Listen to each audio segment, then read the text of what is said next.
Not every gift should be accepted, and not every joke should be ignored. Days turned into weeks, and the once friendly compound became quiet. Ijioma's father could no longer ignore what was happening. Rumors had spread that his former friend was telling people that if he did not marry Ijeoma, no one else would. Troubled by this, Pa Nnadi went to the village elders and explained everything. The elders listened carefully and summoned the man to appear before them. When he arrived, the elders asked calmly, "Why do you want to marry Ijeoma, who is young enough to be your daughter?"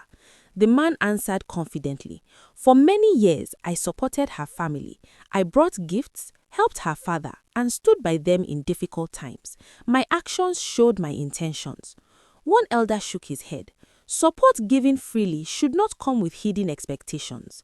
Another elder added, "Not every gift is good to accept without knowing the reason behind it." Ijeoma stepped forward and spoke with courage. "I am grateful for help given to my family, but no one asked for my consent. Gifts should not decide a person's future." The elders agreed. One of them said, "A good deed done with conditions is no longer a good deed. A gift that comes with a claim becomes a burden." They warned the man to stop making statements that could harm Ijioma's future. They also advised that if he felt wronged, any support he gave could be discussed openly and resolved peacefully. The meeting ended quietly, but the lesson remained strong across the village. When you allow another man to name your child, do not be surprised when he later claims what he named. What lesson should parents learn from this story? The village elders did not delay. A few days later, they called Pa Nnadi and Chukwudi to the village square for a final meeting.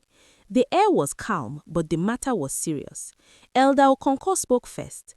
"We have listened to both sides. This issue has brought pain where there was once friendship. It must end today." Chukwudi was asked to list all the support he believed he had given over the years. He mentioned food items, money, school support, and drinks shared during visits. The elders listened without interruption. When he finished, Elder Eze responded, "Help given without a clear agreement cannot later be turned into a claim. However, to restore peace, what you consider support will be returned, not as bride price, but to close this chapter properly." Pa Nnadi agreed, though it was difficult for him. With witnesses present, the elders calculated the value fairly and agreed on a peaceful way for it to be returned over time. Chukwudi remained silent. The elders then made their position clear. Elder Nwako said, "A woman is not property. Gifts do not choose a husband. Only consent and respect matter." The elders warned Chukwudi to stop making statements that could harm Ijioma's future. They also reminded everyone present that kindness should never come with hidden expectations.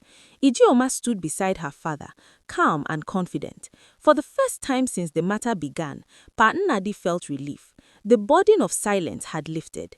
The meeting ended quietly, but friendship had been lost, but dignity was preserved. That evening, Pa Nnadi and Ijeoma sat together outside their home. "My daughter," he said softly, "I am sorry I did not see the warning signs earlier." Ijeoma smiled gently. "What matters is that you listened when it counted." The village returned to its routine, but the lesson remained.